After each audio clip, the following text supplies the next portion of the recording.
Otu isi ọchịchị nke All Progressives Grand Alliance APGA nke onye nọ n'isi ya bụ onye isi oche nke otu APGA Barrister Sly Ezokenwa nakwa Inter-Party Advisory Council IPAC National Chairman Alhaji Yusuf Dantali so wee gaa njem n'ọrụ dị iche iche nke Gọvanọ Chukwuma Soludo na-arụ n'ime Anambra State. Onye nta aka nke Nechukwu dị nọkwazi na njem ahụ.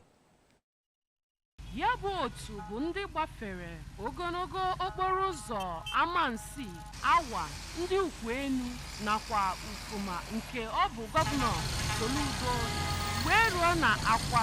mgbafe ndị na Etoola nke jikọrọ ya bụ ụlọ afịa arụrụ ma hụkwa ebe mkpụsa ụgbọala ya nakwa ebe ahụ akpọrọ Light of the Nation Tower nakwa ogologo ụzọ abụọ arụrụ site na Amawbia wee ruo na Etoola bụ ebe ha hụgasịrị ma na-chetakwa hụ ebe akpọrọ Solution Fund City na New Government House ndị n'Ọka bụ ebe ndị otu ahụ hụchara na ya bụ njem nleta ha bịara ka ọ na-ekwu okwu mgbe ha netesịrị ya bụ ụlọ ọhụrụ akpọrọ Government House arụ n'Ọka nke gụnyere ya bụ nnukwu ọgbakọ akpọrọ Amphitheater, Presidential Lodge, Governor's Office nakwa ụlọ ebe obibi imerime ụlọ alụgasị. Alhaji Dantani toro ọchịchị Soludo n'ihe ọma o mepụtara na Anambra State ma kọwaa na oke ọchịchị onye kwuo uche ya bụ nke ya anya ohe na steeti a.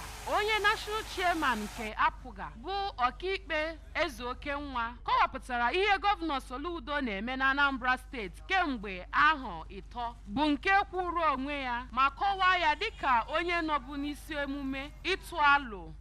maka agamniru steeti a.